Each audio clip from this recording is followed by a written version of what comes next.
What's up, guys? I'm Brandon, this is Kevin, and we're back. We're back in Bakersfield. Super excited today to show you something really special.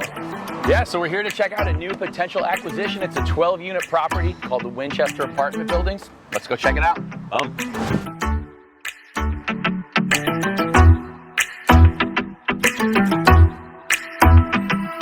All right, now that we're here inside the Winchester, Brando, tell me a little bit about the building. Give us some specs, snapshot of what's going on. All right, we got 12 units, so we got 7 studio floor plans, 4 one-bedrooms, and It's a 2-bedroom, yeah. property built in 1900, big, beautiful flat roof. Potential for amenities, if we can make it accessible, if we can put things up there like perhaps a little, fire pit lounge seating area, some pergola, so that tenants can go up there, enjoy, relax in a shaded area, have some fun. Got to make it safe. So when we think Bakersfield, what kind of style are we looking at? What do we want to do here? Well, unlike maybe LA, where everybody comes in and makes everything a modern box, I think for us, we want to bring the property to 2024 standards, bring some new amenities in, upgrade some things. But we don't want to lose the charm. No. Wood molding, the trims, some of this beautiful flooring that we've got in the lobby here that can be polished rather than ripped out. Right. So those are the things we're gonna look for. Kind of got that funky Southwestern feel. Absolutely. Yeah. Giddy up, let's go.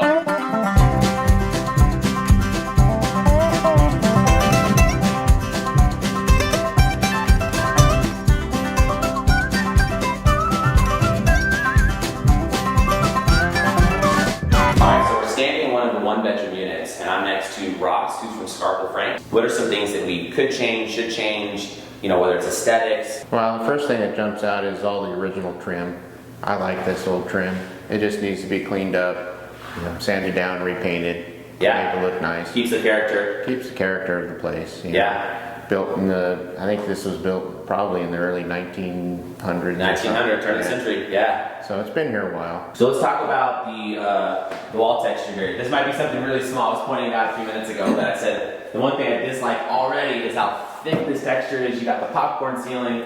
Yeah, I mean, if you like it, great, you can leave it. If you don't like it, I think you just skim coat it and smooth it out and then repaint it.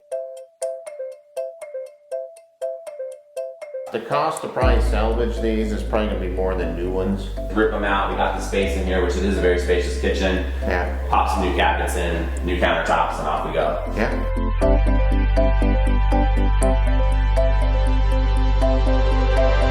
I'm thinking about it from probably someone that's not going to live here. I'm like, oh wow, this is neat. But if you're having it every day, especially depending on, oh, there we go. Gonna break the tub. If you're having to every day jump in the tub and deal with this thing rocking back and forth, especially. Yeah, I think you're probably missing a foot on that. Oh man. That's probably what happened. All right, so maybe I take that back. It's back on the it's gotta go list.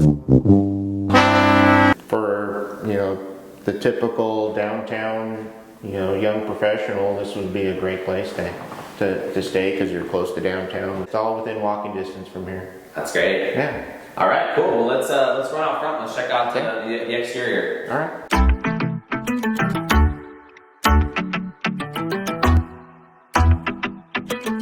How can we make this sexy? What can we do outside? What are your thoughts? Well, I like the brick. Some people do, some people don't. If you don't like it, we can plaster over it. We can do metal finishes over the top of it. What about just paint the brick? Was that an option too? You can just paint it as well. Yeah. All right, so we're gonna go up the ladder right now. We're gonna take a look at the bottom of the roof, and we're gonna basically get a feel for, can we do a rooftop deck up here? Can we do maybe barbecue, seating area? We're not sure yet, but can it accommodate that load? Yeah, so if you look at it, at the hallways, you have 2 triple walls. Oh yeah, it's built pretty good. Yeah.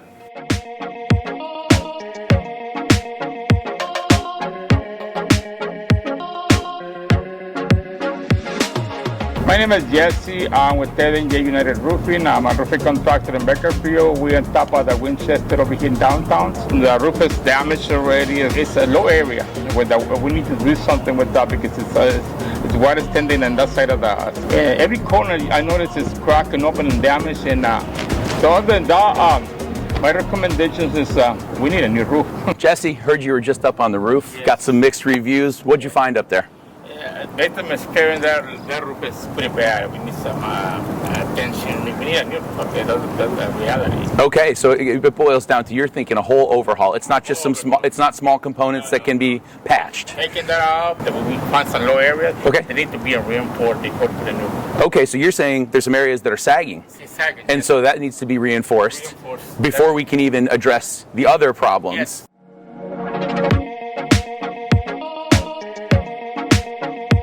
All right, so we're here with Enrique from At Home Inspections, and he's going to give us a little bit of a rundown of what they found on their home inspection. We've seen a lot of cosmetic issues, especially the units being occupied, so Yep. can't really control how people live. Some of it that we did see was a lot of handyman repair.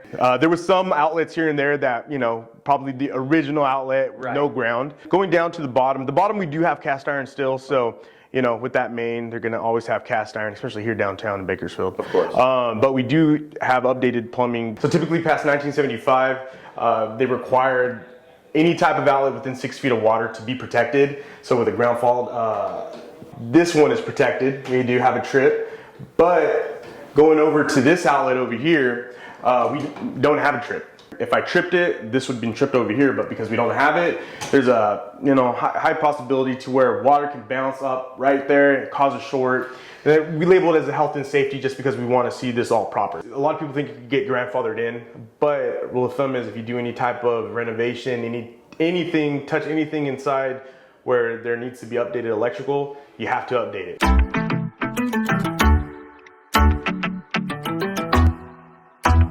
All right, I'm here with Ryan, our termite expert here in Kern County. Ryan, introduce yourself, please. I'm Ron Ryan. I own Ryan Structural Termite Control, and we're here doing a termite inspection.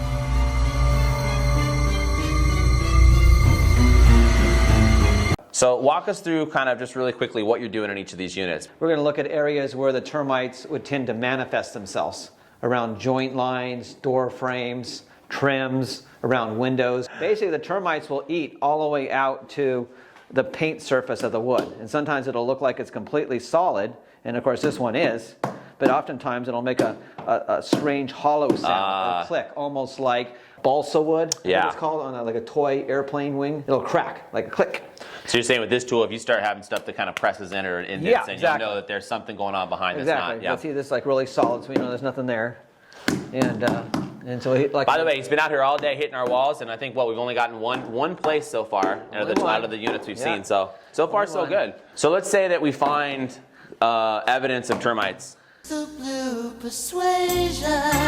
I was going to go fumigation, or at least make that my primary recommendation, it would have to be something that's really inaccessible. Gotcha. I just can't get to it with our There's high-tech. no other way to do it, so you Yeah. got to tent the sucker, Exactly. move everybody out, tent it. Gotcha. But in a building like this, where you have a number of occupied, units, obviously it'd be very difficult to tent It the would building. be very difficult. Infrared camera and with Termatrack radar sonar, the Wow. world famous Termatrack radar sonar. So we can track where the termites are from where we're seeing them. Sounds like a military Make operation. sure we do a thorough treatment in that area. So what are you going to do? You're saying you're going to do a scan, and then typically you'll treat the hole within 20 to 25 feet just to be exactly. safe? Exactly. Okay. Well, if it's solid wood, we'll scan if they're live. I see. We'll treat right into the wood, right into the Yeah. gallery with what's called a non-repellent termiticide. What that means is that it doesn't repel them. It gets on their body, and then they take the active ingredient back to the nest, back to the queen. Got Kills you, the and then whole that's colony. when it infects Exactly. everybody else. What I'm doing in here is I'm looking for kick-out holes and evidence of fecal matter.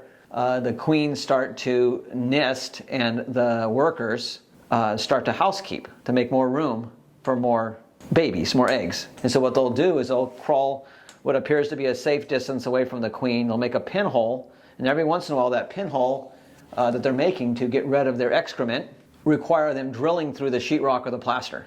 Audie Aurelio Guzman, our general contractor at BCGK. Just from what you see, what are some of the things that you think we should touch as far as aesthetics in this unit to start doing the remodel? All right, so some of the items, number one has to be the flooring. We need to get rid of this outdated carpet, outdated vinyl in the bathrooms, outdated linoleum in the kitchen. Probably go One more consistent modern. flooring? Yeah, one consistent flooring throughout.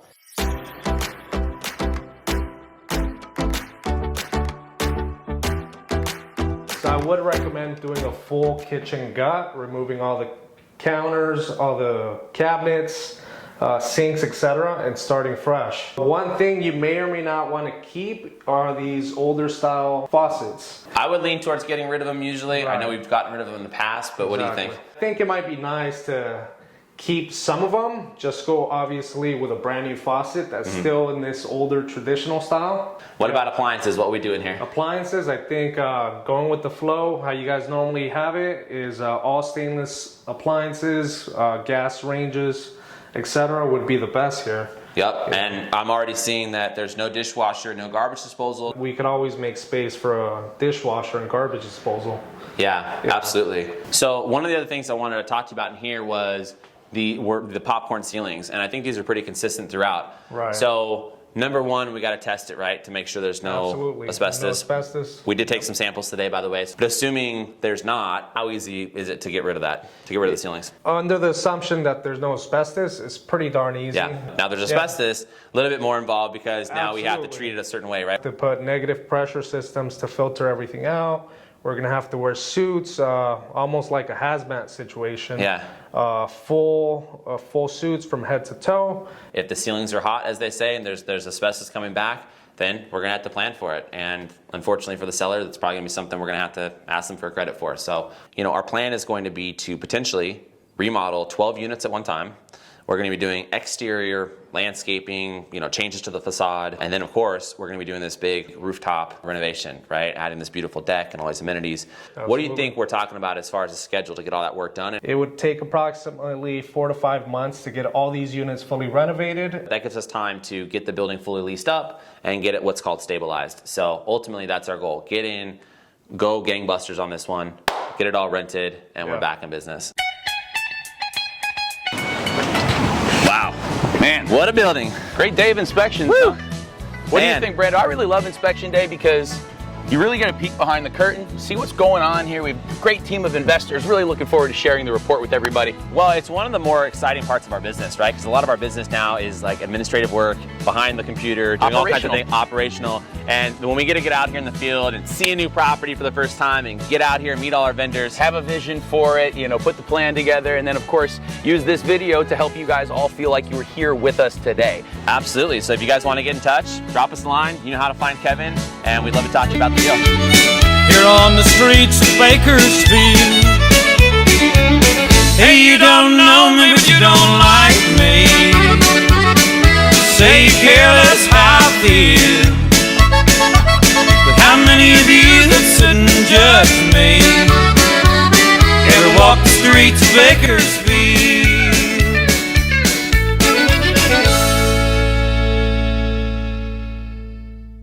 Wait, so why are they almost blind? Because because there's so many of them, or they're just No, that's how they are. They have almost no sense of. Well, I mean, I guess visual, honestly, at the end of the day, why do they really need to see? They spend their whole lives like inside dark. Yeah, exactly. You don't, Yeah. exactly. It'll be kind of like a fish, right, in the Mariana Trench or something. Yeah. It develops different senses. Yeah, that's a good adapts. point. I guess you would call it adaptation, right? Interesting.